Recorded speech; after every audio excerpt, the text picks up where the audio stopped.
والصلاة والسلام على من لا نبي بعده. السلام عليكم ورحمة الله. طبعا بختي محاضري أويا كخبري خوم وكو طلبة لا سنتري بوتن صالي مثلا حفظ القرآن وكرديا أو زوي لا شعبي استفادة من المعمستاي كردي بي يان استفادة من الطلبة شيء كردي بي وجههم يان مثلا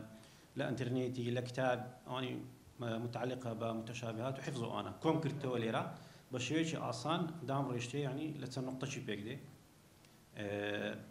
أو نيبلي مثلا خو ما ذكرني بيه لبلي عندك نقاط وعندك خطوات تكنيكية عملية بردام لجرمة هاد طلبة شيء حفظ تصور ده كم أجر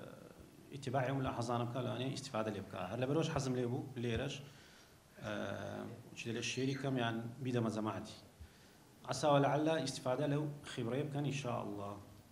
طبعا لو أنا محاضرة كدور بري سيبيان صدقة بيبسي ودو باش يكمل ملاحظات عامة لو أنا زور بيزانا باش دوامي لسر عندك نقاط آسانا لسر اللي كرنوي متشابهات كذا زانين طلبي تحفيز يقلع عقبة كاني بيشي متشابهاته سندي حفظ زياد بي متشابهات زيادة دبي اللي تكل دبي حفظك اللي تكل دبي لو زور تاريخ مثلا كابرا قرآن لبر كردن لا آسانا بس لبر متشابهاتي لي بس أحمد دكوي يعني مثلا ناوي الخوي ده أو ذا هن يعني ميش كده راي بيني وش ده فيلي اللي بكي عندك خطوات لو داني عندك تسهيلات لو بكي حتى بزاني كو مثلا دو آيات متشابهة يعني زيادة لك بكاتو بس هنا ناوروش موضوع كي طبعا كو بداية باسم كرت عندك ملاحظات عامة هي لا أنا بيزانا بلام وكو بيه هنا نوا دزان طبعا قرآن دبي لسيق مصحف بروي قرآن أوي دز بحفظ بكا لبداية دبي لسيق مصحف بروي مصحف خوينا قوري لبر أوي همان دزانين كاتو حفظ ذكي لا بركان لناو ذاكرة طبع دبي رسمي دقري قوريني مصحفي زو مشكلة يعني أجت مصحف قوري احتمالية حفظك هم اللي تكلبتها لو ينابي قرآني بقوري براستي مصحف كذب بقوري ولا سر موبايلش عادة حفظ كردن باجنيا اخواني ايه لسر موبايل حفظ باجنيا مثلا انسان بخوم لو نوع مصحفي بكار دينم يكمين حزمي على الاقل لو يقص كثير نبي شكاتو مثلا استاذ طلبي لو انا تساعد بقود بي او قران هلا قردم يتوا روج انا مراجعه دكي وسبين عمر القول دبي تساعد زعيب زي مصحفك بقوري مصحفك بقوري مشكله هم اكو باسم كرت لبروي لا بركان هم لذاكري خود اتو رسمي قلت يا ومصحفش لقى مصحفي لقوري استخاص انا السعودي دسكاري دكن اياتك لو لايديت او لا ينديت او لا هم اللي تكلدبي كواتلا اولوا كدس بحفظ ذكر با مصحفش لو يقص كثير نبي مصحفي قص كنبي برايم حتى نيغوري او يقدو برقكي او طبعا بيد ننزل بخوي لايلونا اتو اكو طلبي حفظ يعني حافظ قران بردوام قران لدسته اجر برق مقبا كامل شوانا هم دستت ما عندي دكاتش كل يونيه مثلا نرمى لو قلتني هم دزنيج دشو يعني من دست عرقي دكا تيجناتي او يسي لنا لو كطلبي حفظي براسي اما مثلا سنتري خومان كدين في عندنا كاكا اجا بيد دكري مصحفش لو نوعي بكره او انا شكو دست ما عندي دكا مثلا تو شيء للقدريه لقى خود دبي قراني مراجعه دكي مصحف خود دي بي مصحف بردام ناو دستا برقه تيك دسي وش برج تيك سوزا تدعو على العلاج يعني بي سي فيديو تاتشكيوا يعني بيقوري أنا الأول وياك شو هابي نيتي لنا حزم كيلو يجلس كتر نبي وانا وعبيبا مباشرة وش قلتم استفادة كشيء نرمى يعني ليونه دست ما ديناكا أو يتكلم قبائك اللي بداية مهرب قريد الشل دبي لو ما هو شيء طبعا باك جراوند كشيء يعني الرنجة خفيف بي أو نبي لما نبي تساعد أزيد ده رنجة شو هابي كسكة شو أسوق قوي شو أسوق مثلا اشتجوها هذا تساعد أزيد ده شكو تزول القرآن أتوسدك أيام اجتماع كتابة الملاحظات ملاحظي خود دنوسي عندك كس طبعا في باجنا لسه قرآني بنوسره أم بخون دنوسم براستي بلام نوسينا شيء زورنا عندك زي هم نظام اللي غلطي دكم كذا قام إيره لكاتي مراجعة أم نظام بتأكيد اللي غلط دكم لو هي وكو إشارة مروري تجميني ملاحظة بقلم الرصاص بقى تسوي لتنشتي نوسيا دزانم كذا قام إيره أم نظام اللي غلط دكم أفلم يدك أولم يدك أفلم والله بما تعملون خبير ذكي والله بما تعملون بصير عليم حكيم ذكي عزيز حكيم مثلا هاوش تاني كغلط ذكي تأكيد إذا زاني إذا تاني لو خذ ملاحظات شو بقلم رصاص بنوسي سوي إيش تبين ما رش كيوه لو نابي مصحف بقوري أجا مصحف بقوري أو هم ملاحظش دبي نقل كي زور ما عندي دبي وش خوي درناستو لا أولو مصحف شيء أخذ بيبي باش أو قلت مانا الاقتصار على طبعة واحدة من المصحف مع كتابة الملاحظات طبعا هو ديارة هركسو لكاتشي حفظي باشا مثلا بالشوي هي باج نيجي سبيني أتبو خد الزاني أو كاتي قبل حفظ اللي باشا لو كاتي حفظ بك يعني لو كاتي مراجعة بك شو أنا طبعا هادي بيون أبي دور له ضوضاء دور له وشتانا أو باخد باش الزاني أو واضحة طلبة هي ديتا حفظي قراءة مزبوط نيا بقى بغلطي لبردكي دعاء كنت سايدك يوا زور زحمته لا أول دبي جوان جول ما مستعد شراء بقري مثلا الربع كتواز بلو حفتي الربع خود ضبط كي لكن ما مستعد شيء يعني جول دي قارئ أشوك حصري جوان ضبطي كي أو زلبري كي بغلطي لبرد كرت مشكلة مش كطلبة مرحلة خاصة كدين زوزة بغلط يعني أصلا خينوي غلط تدا نك تجويد فتح وضموش توا تكل لك تلبرد كرت دوات ساكنوي زور زحمته له أو حصي كدبي لبري كي قراءة كي ضبط كا واجب كرت تجويد كشي عندك سنتر هي استا حتى قاعدين وراني وتجدوا عن نخين لنا اقرا لبركان مثلا ولا هو وقتي دي بس طبعا قراءة كده مضبوط قراءة مضبوط يبرك ما مستاج قراءة او ربعي مضبوط كاو زل بركان التحاق كردن بمراكز التحفيز وكسنتر حكمة انا الحمد لله سنتر منزورة بنكي تحفيز زورة لهم كردستان لها وليري بتني لبر كردن مشكلة لو اني سار بيو لو اني الطريقي حفظك غلط بي قلت ما مستعد هبي لنا وشعبي ما مستعك ملاحظات الدداتي اولا دو مثلا الشعبي دوازة كاستيدايا او ربعة او دخينتو عيد كدخينتو يعني راز ناو مشكل بطواتي دبلي حفظك مظبوط دبي بس لما لي بي بونو عيناك لي يعني ستار دبيو يعني احتمال مراجعات غلط بي مراكز التحفيز طبعا السعودي قال الزوره يساتو مدري بس محاضرش حاسس كان السعودي مراكز التحفيز براستي زور بي هر الزوري اواني كا لمالي لبردكن بتين لبردكن عادة بردوام نابن بلام لبروي لمركز جدول لو داندرا ما مستخي بريه اقدار دكاتو تشندر متشابهات تشندر زحمتها يعني ولقى طلبه كانت تشجع دبيو اولا مالي ناكل براستي وكو باسم كد مراكز تحفيز البخوي محاضرة دي بتني سودكاني واباشترا كقرآن لبركرد بدنجو بخيني بتجويده ببسبز نبي اگر بدنجو بو يعني تو سمعش بكارديني جوجرتن بيزقل ديتن وده شيليوا او صحه سي بكارديني بس قلت ببسبز بخينيوا جول نابي جوليبون مهمه كيفيش دزرينجيتو ناميش كتو دي ويلي دي هلا قدنجا كي لبريا كي طبعا دوادي مثلا حفظ عن طريق السمع دوادي نسري ان شاء الله لريت جوجرتن قران لبركي او بالشي دادنا طبعا دبي تكراري كي وتسنزارك او زول لقى نقطه شكرتي دكين كقلت نوي لنا نيجي هو دوادي نقطه كا مهم ات مثلا ربعك تشيل بردكي او ربعات طبعا دبي زور بيليوا بس نوع تشيل بردكي مثلا ربعك زورها لحفتش دبي لبركي او ربعي دكي تسمى شك دكي بينز باش يكمي ديلي تمشى قران دكي ديلي ورسمي دكي لا مشكت خزني دكي لنا نيجكان ديلي وزور مهمه نيجكان اگر بزمان عندنا مثلا سنت او باش يخود بيلي او بينز اياتا حتى ضبطي دكي وش ضبط كده زبر سر بينز اياتك حتى ربعك يطاو دكي مثلا توليرا بينشمدي الجمعه دس بيبكا حتى سيشم انا ربعك كتهم لبر كردبي او زاري او دروش دميني ربطي او بينز ايات ربعك يبكي هم بكاملي كواتا قلت نوي لنا نيجو تكرار كردنوي او هلا قرد دبي ليروا حتى مردن شو كنت تسمعني بي حافظ قران عندك زي هي لي خرابي دبي او زيانا عين لنا نيجو مرازع بكيو اجر ايش مثلا هي شو نيجي وهرب كامل القران مرازعتك وفى بها ونعمه والله ما قالوش ناكي لسنة كان لمالي يعني الجماعة الدبنيوتو بباش كتشتشوا دور قعدت محالك ربعكي خود بيك باش لنا يجي بيلوا سبيني يجي بحافظ قران يجي عين زي كان يبي الزحمه تدبي بيلوا بردان اول قرد دبي حتى تو قران تو هذاك بدايتك اللي بيسوي ساندي وسبق قري وهكذا كنت بيناي وباشتري طبعا خاصه زيلي استا زور عربي خرافه تفسيرك اللي بخينه تفسيرك اللي بخينه تيبقي باصانت اللي بريكي كلمه معناها هي كلمة معناها جاء بكردي مان هبي أو بريانا بالتمان اللي رشتش كان مثلا أو حكمة يعني يتك هي مفردات قرآني بعربي بكردي كلمة معناها كان تمشابكي شو كم تزين القرآن اللي يناتي بتو حفظي كي وبس بيخين غير بتيب جي يشبه كي وتدبر بكي وأجرت تيجي يشتي بقى صانتر طبعا لبريدك تفاسير الزورة الحمد لله تفسير عربي هي تفسير كردي هي الميمة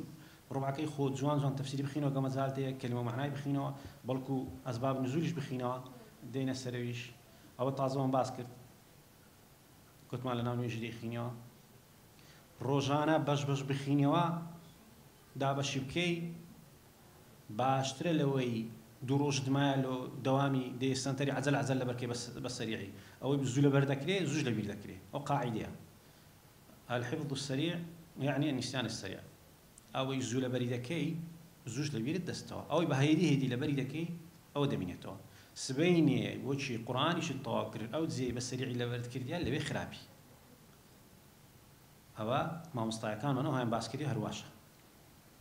او زي بس سريع لبردكي زوج لبير دستوا او زاد ناكريتو لبرخاتري ما مستطيع لبرخاتري سنتري زو دروج ما روجك ما او شو زوج لبركم حتى سبيني هاشر مزاري ما مستطيع لو خو زو دس بيبكا دتشيو مالي اكس دس بيبكا او ربعي خو سب سبرا تقسيم سر او دروج بيبكا شش روج بيبكا هيدي لبركه بهادي اي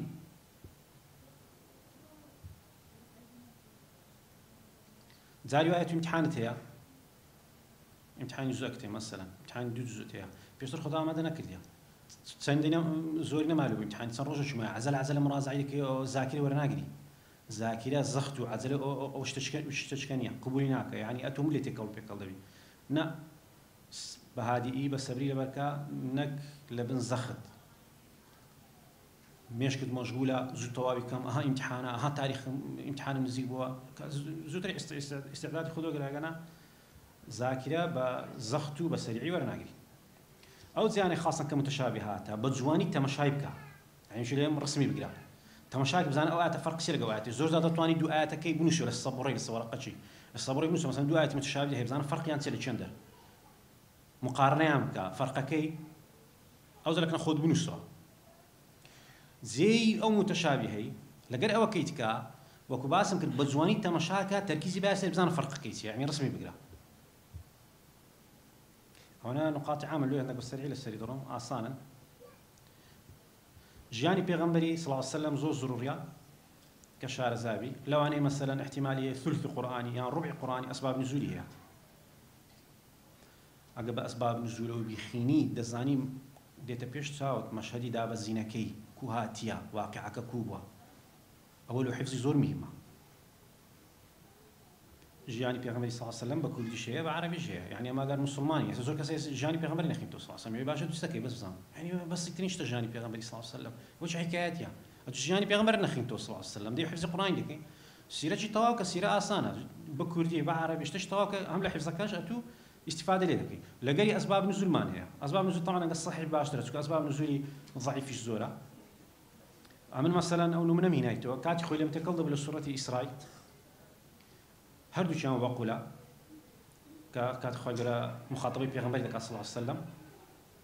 وقل ربي أدخلني مدخل صدق وأخرجني مخرج الصدق واجعل لي من لدنك سلطانا نصيرا لقوا آياتي باشي وقل جاء الحق وزهق الباطل إن الباطل كان زهوقا كذا جيشت مير اللي متكلم بشان لبيش كان تقول هردو شهر قولا هردو شهر دعاء نم دزاين كان لبيش كان دعاء فكرم كردوا للسيرة بيغمبري صلى الله عليه وسلم كاتك بيغمبري صلى الله عليه وسلم هجرتك لما كيلو مدينة خوي أمري بيدك دعاء بك وقل ربي أدخلني مدخل الصدق كمدينة وأخرجني مخرج الصدق كمكة واجعل لي من لدنك سلطانا نصيرا إيه أديس كاتك في عصام فرمي وقل جاء الحق وزهق الباطل لشري بدر كاتك كافر كان دورين في عصام ديت أخوار اللي زي بلندكي كافر كان راودنين للري في عصام فرمي وقل جاء الحق وزهق الباطل إمام عمر حتى أو كاتي أو آتي تنجيجو طبعا آيات المكية أو كاتي درنا مزاي معنا حتى أو كاتي أو زمن تسلسل كي قلت متو يعني كواتا وقل ربي أدخلني مدخل الصدق إيه هجرت لبيش شري بدرة أو ذا آياتي دوم دي وقل جاء الحق وزهق الباطل يعني زين استفادة طاين لسيرة بكي لو حفظي بتايبتي أسباب نزول أجا سبب نزولك الزاني حفظك شد آسان دبي مشهدك دي تبيش تعود يعني خوشتر دبي تامي لي ورد يوكب لي يعني أوقات سورة أحزاب إذ جاءوكم من فوقكم ومن أسفل منكم إذا زاغت الأبصار وبلغت القلوب الحناجر وتظنون بالله الظنون كاتك مسلمان لشر أحزاب لنا خندقنا جماعتي يهودية كان بين قرى بيمانة كان هل دوشينوا أو خبر يعني لودي بشتيان بردرايا لبيشو كافر كان يعني مسلمان زوم شو زمان أقول تشتري بخينيان أسباب نزول أو ذات إذا قيل معناه آتي وبلغت القلوب الحناجر معناه يتيا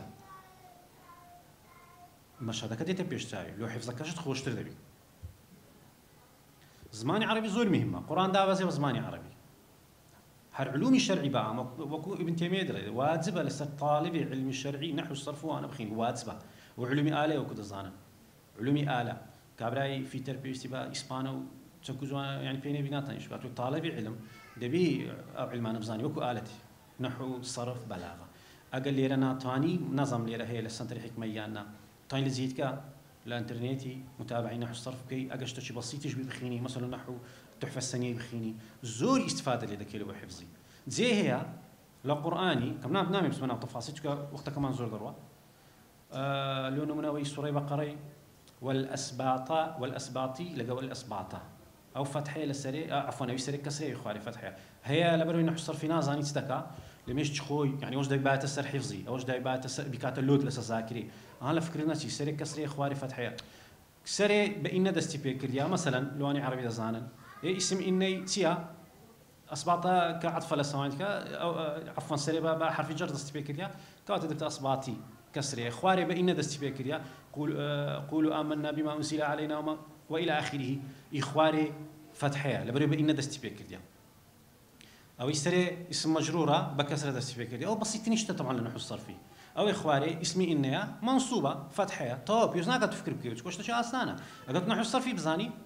أو أنا دزاني يعني مقصد امتياز عربي نزاني براستي يشتشي بسيط هرب بخيني لبر أوي دبي أوانش كزاري وادبت متشابهات اللي دبي أوش بأس الذاكرة زحمة دبي علماء متشابهات هندشيان لكتابة كانيان حسابيان لو ينكرديان أو متشابهاتي كاعتماد دكات السر قواعد اللغة العربية بمتشابهان داننا أوي كمتشابهات أتنازع سبب كيسيا وجاء رجل من أقصى المدينة يسعى وجاء من أقصى المدينة رجل يسعى باشو بيشا نازع سبب كيسيا خواجة يرد الزاني بلام أوي كلغة عربية حليدة ديار عربك ديزاني هو بمتشابهات داننا كواتا أتوقع طلبة غير إيرا بتواني لتزيج كشبي نحو الصرف بخيني زور مهمة أو وسائل زور أصانة أما الطلبة ما لقربوا خاصة الجيلين نوطة كان مذكر إذا كانت مؤنث هذا إذا كانت هذه كاكولو والله نازم يقول بابا بسيط نشتوى ودياره مذكرة وتاي ناي بيوني بفعلك مثلا نازاني أو ليد بز أحمد دكي حتى بكري اهتمام بزماني عربي بدي حفظك له أصلا دبي علوم القرآن شروا بيستا لو طلبي تحفيز أقشت شيء بسيط يشبي لعلوم القرآن وزمان مصادر شيء بكردي إنسان دبي شعر زاهي مكيتيا مدنيتيا ناس خمس سختيا وشتانا طلبة تحفيز وحافظ القرآن لهم كسرش أولادها أو علمي بزاني حفظ كردن تندها ريه يقلو ريانا حفظ السمعية ما مستعان دائما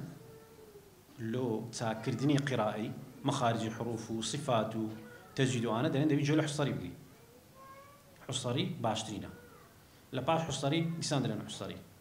لباش هردل حصري ما مستاي قراءة طواب لو تاكرني قراءة بلام لو حفظ برأي من لو أنا قراءة كلي تقدر بس عندك زاري تحصل الدنجشة حصل أحمد عجميان زور جدايتها تنصورتك جدايتي سورة إسرائيل مثلا يسدوا طاين لسدنجكي هم يدبركي بس لسدنجي نفر ما لقربو هم قرآن لبرو لسدنجي سعد الغامدي بلحني غامدي دي قلتو مظبوط لحني غامدي كلي تكشبه حفظك كلي تكلدو يعني دكريئة استفاء أو حفظ يخوض متنوع بي يك طريقة استعمالنا كي يقلو أنا حفظت عن طريق السمع مثلا أو مثلا إنسان مشاري أو هي سورة أنبياء وحج هي لا تراويح زور خوش دخيني كاتي خو زور جدايتي استا تكاد جزء طبعا أنبياء وحج جزء حج لو أنا لكن عندك طلبة يقيس زحمة تجيبي لكن زور أصلا له لبريون دم جدايتي لنفس سياري بس نام موبايلك مخزن كرديو يكزر لي دم وطاف تفتح مراسع لهم لبريو يختخوي زوج جملة راكتي حسب دنقة كرتي أنا لا أنا قراءة مظبوط نبي كنا نام يجي دخين كابرا لا أنا تجويد وعندك أحكام اشتياق ببرني بلا أتو دطواني أو زيانة دەنگی قاریە حەز لێ بۆ کاتی خۆی زۆر جۆر لێگرتیا ئێستا دەتوانێت لەسەر دەنجی لەبەرکەی بەخۆی حفظی قورئانی چەند طریقەک هەیە طریقە زۆرە بەڵام ئەوەی ئەم زانی بم ئەوەی کە زۆر باوبی ئەوی زۆر خەڵک بەکاربینی ڕەبتی ئاەتە ڕەبتی ئايات یعنی لەسەر ئاخری ئاەتەکەی ڕانەوەستی قل هو الله أحد الله الصمد نەڵێ قل هو الله أحد ئاەتی لەگە ئاەتی ڕەبتکەی سنت وایە والله أعلم لەسەر ئاەتەکان ڕاوەستی چکە حەدیثی پێغەمبەری صلی الله عليه وسلم فاتحی خوێندی ئاەت لێ عولەما ئەو بۆی ئیستیلا دەکەن دەڵێن سنت وایە لەسەر ئاەتەکان ڕاوەستی بەڵام لە بۆ حیفظ مەرحەلە یەکەم دەتوانێت ڕەبتیکەی کەوە بزانم زۆربەی خەڵکیش ئەو طریقەی بەکاردێنی لێ حیفظ لەسەر ئاەتەکان ڕانەوەستی چونکە مشکلەی تەڵەبەی حیفظ سەری ئاەتەکەیە مەسەلەن دەری مامۆستا سەر ئاەتەکەم پێ برێ سەراتەکە پێدەی لەبیر دێتەوە دیسان لەبیر دەستەوە مامۆستا سەر ئاەتەکەم پێ برێ ئەگەر تو ڕەبتت کرد مەرحەلەی یەکەم لە حیفظ ئاەت لەگە ئاەت ڕەبت کرد بۆچی لە داهاتوو باش بووی ئەو لێچکەوە ئێستا دەتوانی ڕەبتیکەی ئەوەی بزانم بخۆم تاوانەوە تەرقی بەکار ناینم ناتانم بەس بۆ بزانم زۆربەی خەڵکی ئەو طریقەی بەکارێن ئەوە کە دەرێ باوترین طریقەیە بە ئەوەی بزانی بم لەوەی کە جۆم لێ بۆیان خوێندیتمەوە الحفظ عن طريق ربط الآيات آيات لقى آيات الربط كي رانوستي يان أو تقسيمها إلى مواضع ذات الصلة أو أقدم معنى تيبقى أم بخو مهم لبركليا أو ربعة بينز آيات كم باس خواي قبليا طو أو رادوس خطك من يدالي ولا سمصحف يقوم بينز كيت كباس إيمان دارانا مثلا تسارتك المهم يق معناها آيات كان معناه كتير طوال كان خطة الشمل يدايا دوادي السر كافر كان دي كما بش تشبيه نبي بعدين مشهد موضوع بموضوع لبردكم الزراري ويتيا أو عربي بزاين طبعا زول بردكا بلام زوج لي تكل دبي كو أو موضوع دوايا كل جو موضوع ربطي ذكي يعني مثلا نهايتي أو موضوع آتك اللي بيته الامتحاني يكسر موضوع دقوري لباش اللي تكل دبي دوايا موضوع أنا زوان ربط كي وزارشكا أو ربعي دكي موضوع أو زهرت سند طبعا له آيات قصص خوشة آيات قصص لقرآني زول بردك اللي بره يك موضوع دروات شيلوكا أم دزاين لباش تدي له قصص لبركردني خوشة لقرآني آياتك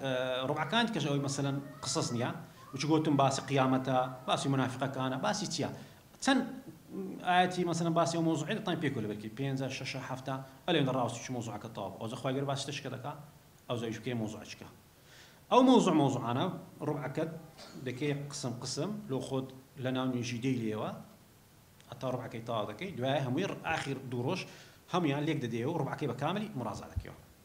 دي شعبش أو طلبة دخيني أو طلبة دخيني كده دخيني هنيتك لنا يشكك جي لبي السببين السر متشابهات أو تنقاعدي كانوا سيتم لكتابان هاتي وكباسم كر يا لما أصلاهم استفادة من كده يعني الطلبة زاريوا الطلبة استفادة الطلبة دي كفكرش بدا المهم أتو اشتشلوا خود دابني لنا ويشكت أو نيا قواعد فقهية بيان عقيدة بيان طني ليلة دي هاشتاج بيأتوا له خود بطاني أو آيات متشابهة أنا ليك كيوا بهر نوع شبيل والأعصابي أما مثلا خالك من هنا بأعصاني أجنا زورة دورات هي لسه متشابهات مخم دورة شيء أونلاين مكرت دكتورة السعودية بدكتوراه ولا متشابهات بمعنى كلمة أقل كتابة كان هم أو كتاب أنا كباسي متشابهات دكا دورة شيء بيز محاضرة بيز دقيقة بيز تبين قاعدة باسكر زور باستفادة بو أو طبعا أو من هنا أو بيشتر حاضر كردو أو هي أكاديمية فرقان أو زام السعودية مدرسة كا يكشان لمحاضرات كان لسه متشابهات دكتوراي هي لمتشابهات وامتحاني شدكا وازوانا وإنسان قبل بكري لسان إنترنتي متابعة زور باستفادة لو بيشتمس قاعدة أو بعض كذا للثاني بيشش قاعدة لو خود بكاربين شرني هم بكاربين استعملنا سروي نقطة كم استعمال الجمل الإنشائية تثاني جملة لما يشتغل دابني لوي أو زي متشابهة لود ليك بكريتو أصامي لونه منا تفكر يا عالم واسمع وعقل أما تزاني أو سورة الروم لبركة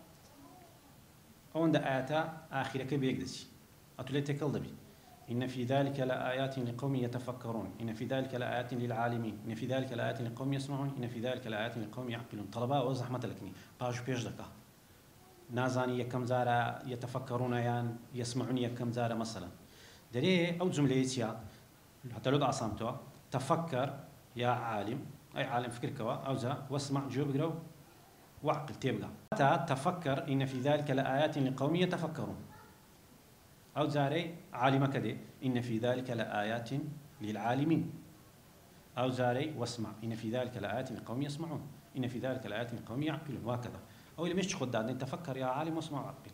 أتلو أنا بلي أخ وقتي مراجعة وكل بيرم ديتوها. أو زارك دو زار سي زار أتوي تطبيق ذكي دعاء بيشت بينامني زبطي ذكي يعني وهلا قرد نابي وبدايتي يشت بيش تازق حفظ ذكي يشت ضبط النكر ديا دعاء يشت بينما طاني وازي لبيني تفكر يا عالم واسمع. أو قطمان استعمال الجمل الإنشائية نمني دومان نحن المؤمنون وهذا النمل دو آياتها بيقدسي لسورة المؤمنون ونمل. لقد وعدنا نحن وآباؤنا هذا من قبل إن هذا إلا أساطير الأولين. أو يشين دري مؤمنون أدي نمل لقد وعدنا هذا نحن وآباؤنا يعني كم زار لسورة المؤمنون هذا نحن ببيشكتيا لنملي هذا ببيشكتيا أتولي تكال دبي متشابهة كوي زبط دكي ديسان بجملة إنشائي بجملة رستا دري نحن المؤمنون أما إيمان دارين وأميرستانش كواتا نحن لسورة المؤمنون لبيشوهاتيا لسورة مؤمنون نحن لبيشوهاتيا هذا لنملي لبيشوهاتيا حتى لا تكل نبي لقد وعدنا نحن يا كم زار لسورة مؤمنون أدي لنمل لقد وعدنا هذا ببيشكتيا بو جملة أو دو آيات طين لك طبعا أنا نمونا بس زور زي القرآن تطبيق دبي بلا ما تسنم لكم هنا يتو أو أنت لو خدوا هذا طاني متابعة يان صيحوا أود لي تكل دبي ديارهم يعني دارهم صيحيان رجفيا دواي ديارهم بتجمع يعني دارهم دليل الصيحة مع ديارهم والرجفة مع دارهم يعني هركاتك الصيحات كيا إلى جرا ديارهم دي أيش يا إلى جرا أجر رجفه بو كيا إلى جرنيا دارهم دي وأخذ الذين ظلموا الصيحة فأصبحوا في ديارهم جاثمين السورة هود كوات الصيحات يا ما دام الصيحة بالقرآن أو هاي ديارهم دي دارهم نيا أو جاري فكذبوه فأخذتهم الرجفة رجفة يا إلى جنيا فأصبحوا في دارهم جاثمين كواتا بونوع ديارهم لقد دارهم لقدك بود جملة الصيحة مع ديارهم والرجفة مع دارهم إيه أو إيه خالش كلو خالاني كمتشابهات لقدك استعمال مختصرات كلمة كان ديني بيقدتي حرف كان يكم دطاني لقدك كلمة شلي دروسكي عبس وتولى معناها أتبيك عبصة سينا كيف قصات لو سورة إسراء عمي وبكم وصم لقى بقرة للتكلمي صم وبكم عمي فهم لا يعقلون منيا لقى بقرة للتكلمي بقرة عكس الصم ببيشكتيا عمي لا آخرياتيا ليرى عمي ببيشكتيا للتكلمي ديسان لقى بقرة عمي وبكم وصم لسورة إسراء كواتا عينكو باءك الصادق كيبين بك عبصة حتى لتكل نبي عبصة إي إسرائيل ليك دكيوا لقر سورة بقرة بنوعي يان أوي قمر يزوزر طلب لي غلط دبي سورة قمر وزوزر الامتحان جديدوا لبلوي أو سيئات بيك دسن أو يباسي قصي لوطيا ولقد أنذرهم ولقد راودوه ولقد صبحهم سي ولقد ما هي كوباش بيشيناكي همزة كيبينا إي أنذرهم راء راودوه صاد صبحهم دبتا أرس أرض مان هي أرض يعني زي نقطة كيلها كأرس كواتا لتكلنا بأوزاري دزاني همزة لبيشودي ولقد أنذرهم إيه دعاء رادي ولقد راودوه أوزاري استيصال ولقد صبحهم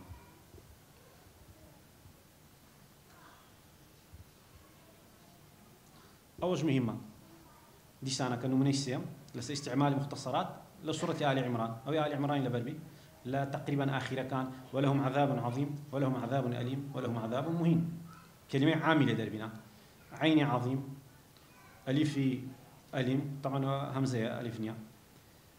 مهينش ميمكا عام دزانيا كم ولهم عذاب عظيم دي دعاء ولهم عذاب أليم دعاء لهم عذاب مهين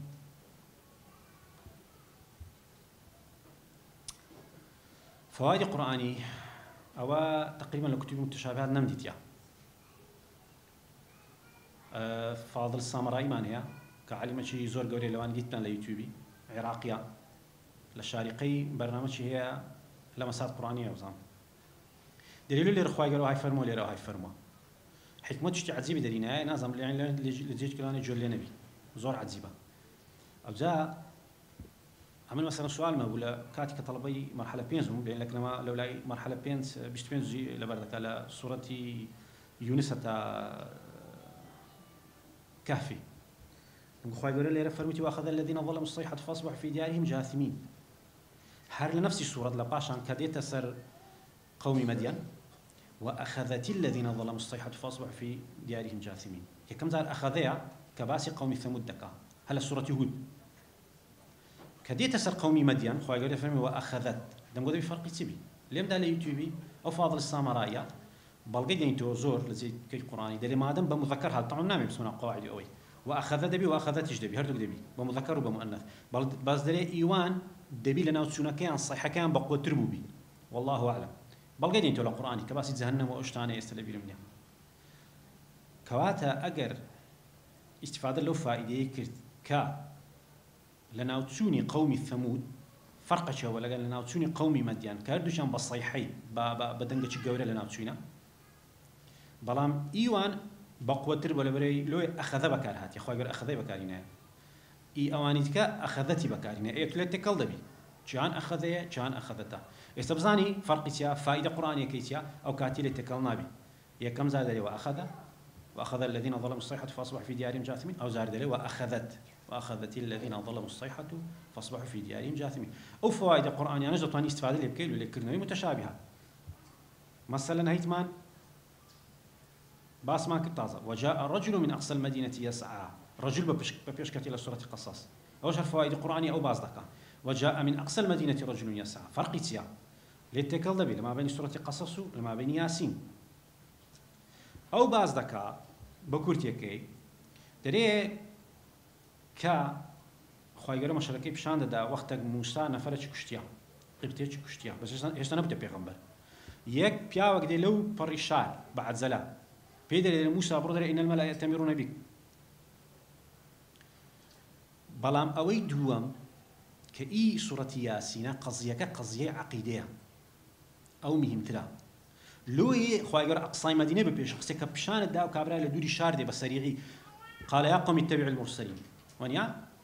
لو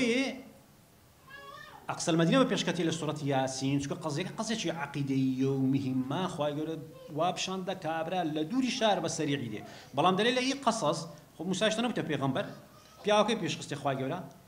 وجاء رجل من أقصى المدينة يسعى بياوك دي لو بريشار يعني أو وايلك ذاتها فاضل السامراء إذا ما دام أقصى المدينة لياسين بيشكت يعني بوش بلي موضوع أهمية زيادة أجر أود زاني أو كاتليش دكيوا لقصص إذا زاني رجل هاتي كم زاد للسورة ياسين أقصى المدينة بيشكتها يان أو هرزول مهمة الفرق بين إملاق وخشية إملاق للسورة أنعام دوم التشابه معنى أنعام وإسراء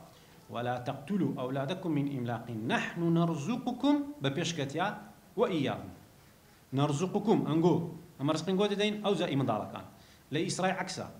ولا تقتلوا أولادكم خشية إملاق نحن نرزقهم أما يكم زار رزقي من ضالكان دين أو زأنجو وإياكم فرق كيس يا أبازك فرق كي لسورة أنعام خايقر فرمي ولا تقتلوا أولادكم من إملاق من ضالكان تم مكجن لترسي برسيتي إستا يعني من ضالك هي أما رزقين جود دين ورزقي وانش دين چکە ئێستا منداڵەکە هەیە مەیان کوژن دیار بۆ کوشتیان لە جەهالە توشتووە قوڕیشەکان جاری ئەوەی منداڵی خۆی کوشتیانەوەی کە لە بەبرسێ توشتووە ئێستا منداڵەکە هەیە بەڵام ئەوەکەیت کە لە ئیسرائیل ولا تقتلوا أولادكم خشية إملاق يعني لە داهاتوو لە ترسی برسێتی منداڵەکەت مەکوژە لۆی خۆی گەورە منداڵەکانی بپێشی خستی ئەوزاری نحن نرزقهم ڕزقی منداڵەکان دەین وإياكم لە ئەنعامی داکوبابی بپێشی خستیا لەبەری منداڵەکە هەیە لإسرائيل لبروي خشية إملاقا يعني لا ترسي برسيتي لا ترسي يوم ضالكت ببيونان اللي جابوا خوالداتو أو مكجن أمر سقيوان دينو أو زينجو كواتل أي أنعامي أجد لو يتي بجي دزانية كم زان نحن نرزقكم دي وإياهم لإسرائيل عكسه نحن نرزقهم وإياكم عكس يكتريا بونو عيد تاني ليش بكيو أو هموي فوائد قرآنية زورت كاس طبعا سارم الضبط بالتفرد يكم شد عادة أنا بعض كم أو منوسي وقت خوي كتاب زور أو دورات متشابهات شو عملك هر تاز تخرجون كل بابين أو منوسي أجنا أول لا دائما لكتب متشابهات ليه كم خالدة يكم قاعدة دي الضبط بالتفرد يعني يجزر وهات يا القرآني دبيني آياتك هي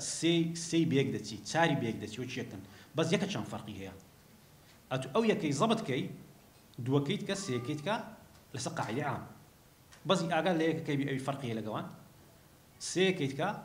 يعني دوكيت كا لسه قاعدة عامة كده طبعا كتاب هي بس للسروي كتاب هي بس لسه قاعدة الكليات عندنا الكليات مثلا التفرد ليلة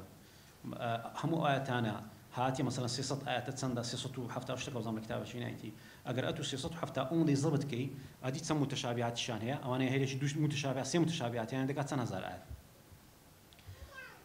نمنا قليلا ما تشكرون أو آياتاني للقرآن خوي جورا باسي سمعوا أبصار أفئدة دكا سمعوا أبصار أفئدة هم قليلا ما تشكرون كلا سيد زياتيا يكتشان بس لعلكم تشكرون لو سورة نحل لو سورة ملك سورة السجدة سورة مؤمنون أوزام ويتكا كخواجر مؤمنون كخواجر بس سمعوا أبصار أفئدة قل هو الذي أنشأكم وجعل لكم السمع والأبصار والأفئدة قليلا ما تشكرون هموي قليلا ما تشكرون بس إنحلي لعلكم تشكرون وجعل لكم السمع والأبصار والأفئدة لعلكم تشكرون أجأتوا إنحلي ضبط كي كلعلكم تشكرون سيكيت كش ضبط دبي كقليلا ما تشكرون السورة تبارك سجدة مؤمن أو الضبط بالتفرد ده تاني وكل مشيتم استعمال برامج القرآن زور زار هي نازاني أو تنزار دي القرآن ده تاني بموبايل أو أبليكيشناني قرآني ليه ده آياتك هم اللي ديني ليش تكيو دزان ليك زي هاتيا لزي كانتك فرقية وهم بالآخرة هم كافرون لا سيد زيد كلا قرآني هاتيا هم وهم بالآخرة هم كافرون دوهم هاتيا دوهم وهم بالآخرة هم كافرون بس الأعراف نبي وهم بالآخرة كافرون يكم هاتيا أجا يعرف الضبط كراتو وهم بالآخرة كافرون سيكت كش ضبط دبي سيد كش قاعد يخوي لهوديا وهم بالآخرة هم كافرون أو أنت كش من يجيني استا إيه يعني قاعدة عامة وهم بالآخرة هم كافرون دوزارهم هاتيا بس أعراف أعقاد ليبي وهم بالآخرة كافر أجت أعراف الضبط كرت سيكت كش ضبط دبي يعني تسار آيات متشابه ضبط دبي أو تيا الضبط بالتفرد يعني غلام عليم سيزار لقصة إبراهيمي كلقى إسماعيلي عليهم السلام خير بازكا دو زاريان غلام عليم هاتيك زاريان غلام حليم هاتيا أي يجزار غلام حليمة دوكيت غلام عليمة صافات غلام حليمة أي تكوزام حجرة والله أعلم غلام عليم لقر ذاياتي غلام عليم أو غلام عليمة أي تكش غلام إيه بس تو أقال له بالصافات غلام حليمة اللي بيرنسي في يزناك الهرسيد زي تفكر كيو غلام حليمة عليمة بافكر هنا صافات غلام حليمة طو دوكيت غلام عليمة أو تنمونك بهنا ما إساندك اشتعام بازدكين دطاني ترتيبي أبزدي حروف عربي بكاربين زور زي هي بوي حل دبي مثلا ألف همزة لبيش باء هاتيا تطاني بلي همزة أو زيا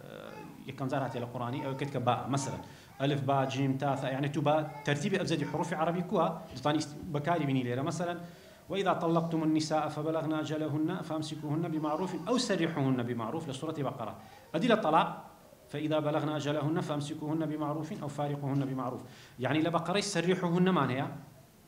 بيقدسي متشابهة لا طلاق فارقوهن معناها إيه سرحوهن بس تسبيتك بسين أدي فارقوهن بفاء لحروف عربي كان لبيش كان دي طبعا السين لبيش فائدة بقرة كم زار هاتيا كوات دري سرحوهن كم زار دي فارقوهن دوم زار دي بكار هناني حروف أبزدي دوباره دكما سرحوهن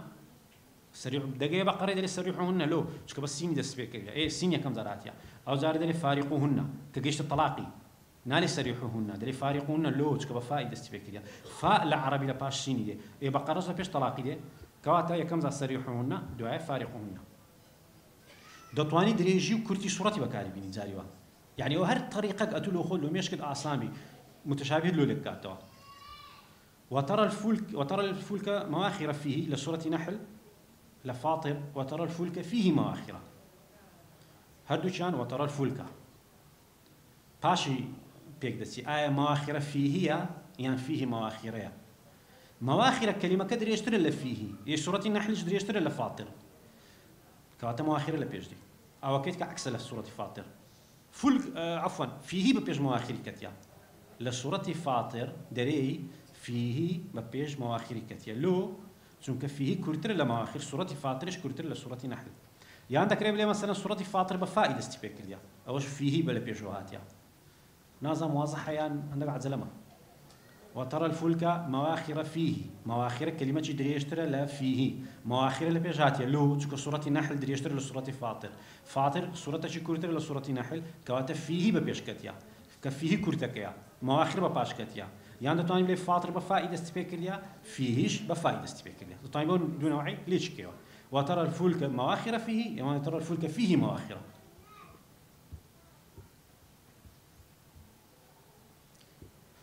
عندك صورة هي لبركرني آسانة بلا ما أخيرا كي ديوي نالم زحمة بس ديوي ديوي مثلا سورة نور إن الله بكل شيء عليم والله ما تعملون والله بصير بما تعملون سورة نور خوشة بس آخرة كاني سورة أنفال لو سورة ثانية كحفظ آسانة بلا أسماء الصفات إخوة يقولون لكوتاي زورة لكوتاي آيات كان لو أنا تيكلكي آية عزيز حكيمة يعني غفور رحيمة يعني سميع عليمة لسورة أنفال وقرين تار زار عزيز حكيم هاتيا سار زار سميع عليم هاتي دو زار غفور رحيم هاتي زار عليم حكيم هاتيا دتواني لسه مصحفك خود بنوسي يكم زار عزيز حكيم هاتيا خدت شيء ده بنوسي يك او يكم عزيز حكيم ولا مش تقول دايني دعاء دي سميع عليم دي او زار نوسا سميع عليميه دعاء سميع عليم مش كده نوسا دو سميع عليم دو عزيز حكيم وهكذا لا تنشتي بنوسا بيجمير بزان سار زار هاتيا حتى ليت غلط نبي دتواني للصورة كيان زاري عزيز حكيم لهم زيادة هاتي أتولى قرآني زور بعزيز حكيماتي والله أعلم دتاني بلي ولا مش خدانا بلي عزيز حكيم هو يكم زار أودي أو دعاء غفور رحيم مثلا دعاء عليم حكيم شك ديار على قرآني جان أسماء وصفات زيادة هاتيا دتواني لمش خود أولويتي بدي بلي أو زيادة هاتيا أو كباس ما كل أنفالي صار زار عزيز حكيماتيا دتواني لتنشتي بنوسي صار زار سميع عليهات سميع عليهات عالم هاتي دو زار غفور رحمات يلدو يكا آخر شيء عليم حكيمة آيات دريجة طاين تقسيم كي آياتك دريجة بيك ويك بارتا لبريكي لو أنا زحمت بي بلا ما بيكي بش بيجميري آسان ترى أو نمرة من آياتها كالسورة أحزاب إن المسلمين والمسلمات والمؤمنين والمؤمنات والقانتين والقانتات بكسيسي هارنغم كرديا سيس سورة بكسي أو زار السير رصاصيكا سيكسكا أو نو والحافظين لقيبيا والذاكرين أو الديما سي يك كو سي يكم إن المسلمين والمسلمات والمؤمنين والمؤمنات والقانتين والقانتات أما تزاني إنسان كم زار مسلمان دبي دوالة إيمان دار أو زا قانتين لكن خذ وايد دابني ببلاي إحسان دابني حديثة يومان هي زبريل حديثة دور دريجة 40 نوية هاتي دوم حديثي 40 نوية كزبريل دي بسالة بيغمبر دكا صلى الله عليه وسلم بيمري إسلام سيا دعاء إيمان سيا دعاء إحسان سيا كواتا أو هذا ابني سيكم كم زار مسلمان دعاء إيمان دار دعاء قانت بخو يعني مطيع أتلير با محسنين دابني يعني كابراء إحسان يعني أو زاري ورسس صفتك والصادقين والصادقات والصابرين والصابرات والخاشعين والخاشعات أو سيش طاوب صدق كيف بيش صبري بيخا لو لبلوي فأولئك مع الذين أنعم الله عليهم من الصديقين من النبيين والصديقين الصديقين لبيش شوداش كتيا كواتر رازقو يزور ميما والصادقين والصادقات أو زو الصابرين والصابرات والخاشعين والخاشعات أو سيش طواب يان أوي سورة التكوير سورة جزء عمل لهم من آسانا لبري زوبي لمضاي لبرمان كتيا لوانيها زحمتين صورة لا جزء عمي تكوير بي لو شكا والله أعلم دوازده إذا هاتي لبدايتي أو إذا أنا كل ذكيوا إذا الشمس كورت وإذا النجوم انكدرت وإذا الجبال سيرت كتم سور وإلا مش تقول داني لفيزياء رقنا هي رق أو يدوخي رق وشلوشتو أو أنا رق كان يكم زار روش كطبعا عندك دينا الروش غازة بس مشكلة ليها عندك دينا الروش كتلة كالغاز بس ما دينا الرق شكل كوكبة دواء نجم أستيرا أو زي جبال هرسي شان رقم الروش لهم ما قولت لا نجم طبعا بتساوي مواد يارا أستيرا للروجي قسكترا أو زي جبال إذا الشمس كورت وإذا النجوم انكدرت وإذا الجبال سجرت أو لم يشخم دانا سيكم سيدوم وإذا العشار عطلت وإذا الوحوش حشرت وإذا البحار سجرت بحرف حلق حرف حلق ليش عندك عين حاء عشار وحوش حاء تدا بحار حاء تدا مثلا ديت كما سيدوم أو زارد يمسر إنساني وإذا النفوس زوجت وإذا الموءودة سئلت أي شهر من ضالك زين بصار كريا بأي ذنب قتلت أو سيش بيكوا وإذا النفوس زوجت وإذا الموءودة سئلت بأي ذنب قتلت إيه أو زارد يمسر وإذا الصحف نشرت وإذا السماء كشطت وإذا الجحيم سعرت أو أناش صعد السين أنت ده صعد السين كليك نزيكن صحف سماء سعرت جحيم لا باش طبعا جنة دي وإذا الجحيم سعرت وإذا الجنة أزلفت علمت نفسه ما أحضرت دتواني بونوعي تصنيفي كي لما يشخد سي أو ها حتى لبركدني آسامي يعني دتاني ببنزة بيجميري بدايتي حتى لتكلنا بباش بيج نكي أو يبيني بيشوي أو بباشوي أو هالو آسان دبتو بلان بيك بارس أو حتى مشاكل لبركي لو أنا زحمت بي لتكل بي لتاني ناي صورتي بكار بيني بدايتي حجر ألف لام را تلك آيات الكتاب وقرآن مبين أدي نمل طاسين تلك آيات القرآن وكتاب مبين لحجري كتاب بيشكتيا لنملي قرآن بيشكتيا قرآن آخر حرف نونة قرآن آخر حرف نونة سورة النمليش بنون دس بيدكا كواتب لي طاسين تلك آيات القرآن وكتاب مبين قرآني بيش بيخلى سورة النمل بلام أويتكا كحجرة كتاب بيش بيخلى تلك آيات الكتاب وقرآن مبين لو قرآن ما بيش خست لبلو الربط مع كرديا لقنا أي سورتكي كقرآن نوني تلا نمليش بنون دس بيدكا فحرف النون في القرآن مقابل حرف النون في النمل ناي سورة يعني لسانك ناي سورة بكاربيني كا لسورة حجر ناي سورتك ألف لامي بيويا الحجر صاد ألف لامي بيويا وإن عليك اللعنة إلى يوم الدين لصاد وإن عليك لعنة إلى يوم الدين اللعنة ألف لامي بيويا حجر ألف لامي بيويا صاد ألف لامي بيويا كوات لعنتي وإن عليك لعنتي أو دعاء متشابها بونو عيلك دكي بناي سورتك اللعنة لعنتي لاي مصحفكي لاي راست لاي تسبل السري الاخواري لو يقول ما نبي مصحفي بقوري سورة التوبة تار زار ذلك الفوز العظيم هاتيا دو زار ببي هو ذلك الفوز العظيم ذلك الفوز العظيم دو زار هو يلقرا ذلك هو الفوز العظيم ذلك وذلك هو الفوز العظيم كل يقدر كيوا أجر لا راست هاتبو ولا سريش طبعا لا راست لا سريع ذلك الفوز العظيم ذلك الفوز العظيم الاخواري لا يتسب ذلك هو الفوز العظيم آخر دانيان وايش زيادة وذلك هو الفوز العظيم يعني نفعا وضرا لقرآني سيزار والله أعلم هاتيا نفعا وضرا لا يراسته صار زار والله أعلم يام بينزا ضرا ببيش نفع الكتيا هم يكيت لا يتسب ضرا ونفعا نفعا وضرا دكيت لا يراست ضرا ونفعا دكيت لا يتسب ينفعكم ويضركم نعم إلا بصيغي نفعا وضرا يعني ضرا ونفعا شو لبيش جانا أجر نفع لبيش بو لا يراسته ضر لبيش بو لا يتسبه أوش بهماشيو ده تاني ليش بيو هل هذا تاني ترتيب سورة كذا كاربيني لو لكردوني متشابهات وشي أم يقولون افتراه قل فأتوا بعشر سور مثله مفترات لسورة هود سورة هود تسلسلي لقرآني يازدمين سورته خواهي قرد فرمي درنا قرآن دريا بعد سورة وشوي بينن هود دبت يازدم طبعا هود يازدم أو إلى هودي هاتيا أم يقولون افتراه قل فأتوا بعشر سور مثله مفترات بعد سورة وشوي بينن بلان بقرة طبعا فاتحة دعاء بقرة دي أما بقى قبل أن كم سورة وإن كنتم في ريب مما نزلنا على عبدنا فأتوا بسورة من مثله بقرة بلي بقرة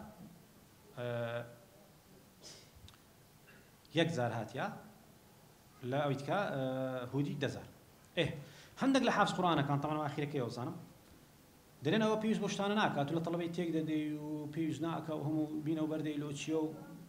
زوري مراجعة حل مشتشتكا بالفعل واحد لها موي مهمتر مراجعة زورة لها موي مهمتر مراجعة زور أشتانا استفادت بينا قلنا قلت مراجعة نكري بلام أوهم كسك ديزاني وكوي وايا من دارك قبل بابا درسم بيبل بكرم لخزور بخينو ناجح دەبی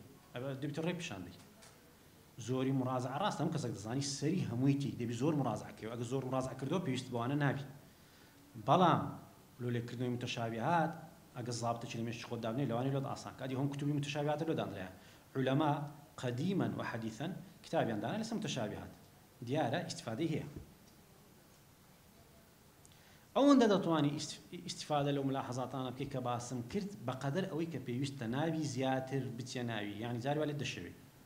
جاری وا لێت دەشەوێ وەکو دەرمانیە ئەوەندەی پێویستە ئەوەندەی بخۆ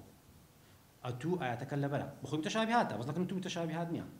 لەبەرەوەی تو هەر لەبەر کردیە بەدەنگ لەبەرت کردیە لە منداڵیەوە لەبەرت کردیە لە مزگەفتی مەلا زۆر خوێندیتەوە لەکەندا ئاسانە متەشابهین پێویست ناکە بچی لە خۆتی تێکدەی ئەوەندەی ئیستیفادە لەو قەواعیدان دەکەی کە لەو جێی لەکن تو زەحمەتە لێت تێکەڵ دەبی لەوێ ئەو شتانە بەکاردێنی یانە تو جارە مەرحەلەیەکی جارێ نەگەیشتی ئەو لای مڕۆ متەشابهاتی سوورەت مثلا سوورەتی بەقەرە دەست پێ کردی بچی لەگەر هیچ جوز عەمەی لێکی دەی جارێ نەگەیشتی جارێ ئەوەندە متەشابهاتی بخینە کە لۆ تو داخلە ئەویت کە واز لێ بینە جاری یەکەم مەسەلەن تو لە بەقەرە ڕادەست پێ دەکەی ئاەتەش متەشابهێت هەیە بەخۆی متەشابهە بەس لەبەرەوەی جارێ ئەویت کە لەبەر نەکردیا نەبتە متەشابه و تێکەڵیشی ناکەی کەنجی هاتیە ئەو لای ئەو زلێت تێکەڵ دەبی ئێستا سوورەتی تەوبە و سەف ئاسانە زۆر بەخۆی يريدون ليطفئوا نور الله بأفواههم للتوبة يريدون أن يطفئوا نور الله بأفواههم ويأبى الله لولا يريدون ليطفئوا نور بخوي آيات زور دقت يريدون ليطفئوا نور الله بأفواههم والله متم بلام مثلا باب التوبة لبركت للتوبة لنابت متشابهات آسانة ليش تكلنا كان جهات الصفت لبركت أو زهر دوك اللي تكلنا بي لويه باس ما كرت أو عندي بيست بقواعد يعني ببي مرحلة خود استفادة لبكا زياترنا درمانك زياتر وقري زرري هي نقاصات طوابو أقدر استفادة لهم ملاحظات أنا كريت تواني توزيع كي باسي أو ما كرت أسباب نزول أو كتابة أو مخهم استفادة من ذكرية الصحيح المسند من أسباب النزول وكو باس نكر أسباب النزول ضعيف اشتداء بلا مو عالمة هاتيا الصحيح المسند من أسباب النزول أسباب النزول بس صحيح كان هنا تحقق شتون ذكرية يعني بس صحيح كان يخرج له كم بيتوا أسباب النزول كان كم بيتوا إذا تفسير كان بخينا ابن كثير وأنا أسباب النزول قال الزورة بس شرني الصحيح بي أو بس صحيح كهنا الصحيح المسند من أسباب النزول أو استفادة أنا كورم قلت يا أو زوزر باشا قال داونلود كان الإنترنتي أو عبد الشكورة لكتابة اللي نعمل كتش سيبينس فائدة لونه عنا درينا هر بخوي هر عبد الشكور هيتي حفتا شيء عبد الشكور حفتا وسط شيء أو هي ببي دي إف تطلع داونلود كي تمشاكي زور باستفادة زور بأسلوب شيء آسانيش نسيتي أو فاضل السامراء يا وكباسم كرت ليوتيوبي تا استفادة لبكيان صالح التركي أوش أشتانا زور دين توا أو آيات فرق سلوا يرجس فرق سلوا يرجسي لولا رخوا يقولوا هاي فرموها يعني أوش تاني لو حفظ استفادة لبكي سبحانك اللهم وبحمدك أشهد أن لا إله إلا أنت أستغفرك وأتوب إليك